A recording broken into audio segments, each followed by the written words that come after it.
Hello, welcome to my channel guys, Chels TV. Ngayon guys, mag-unboxing tayo ng kalandi uling. Mabuti ito guys sa mga mag-camping, punta ng mga beach. Pag gusto nyo magluto doon, magdala na lang ng kalandi ulingan para hindi na mahirapan magluto-luto doon. Tapos gaan lang to guys. Pwede naman tong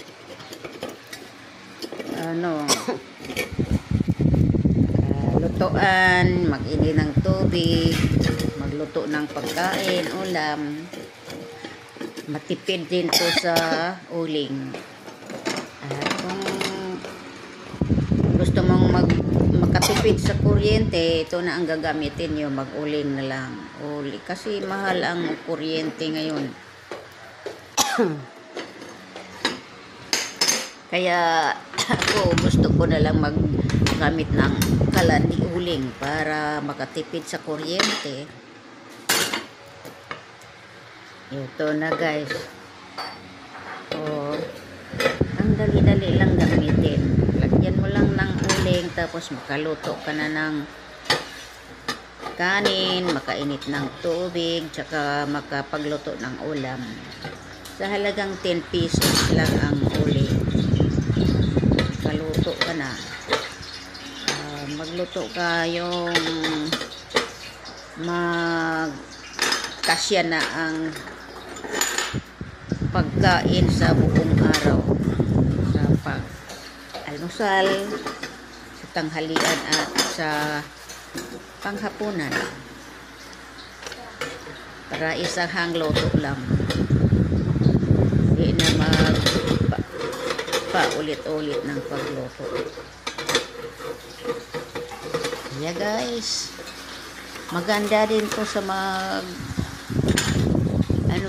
yung gusto mong mag-camping, kung saan kayo magpunta. Yan guys, magdala lang kayo ng kalandi uling para magluto-luto ulam. Kung gusto niyo magluto, mag-init ng tubig, magluto ng ulam, okay to.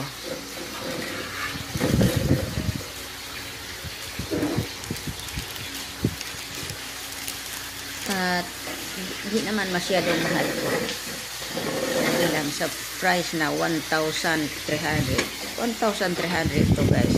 Pero magtatagal din naman to. Depende lang sa paggamit. Ayos ito pa. 3 hours lang ang paggamit nito. Kung magluto sa umaga hanggang sa 5 hours lang. Hindi na pwede buong araw kasi sobrang init naman yan.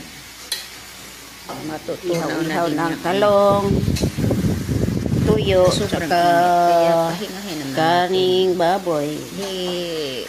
Hindi naman siguro maabutan ng isang araw na palaging nagluluto. Very good.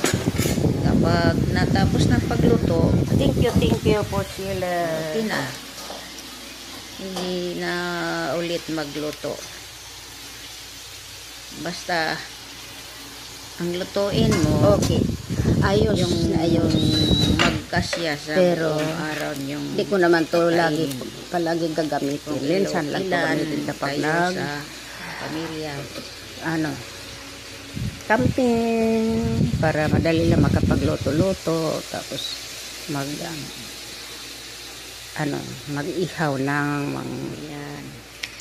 karning manok, baboy, at saka order lang kayo talong. Sa Lazada guys, sa Lazada ko to na-order 1,300.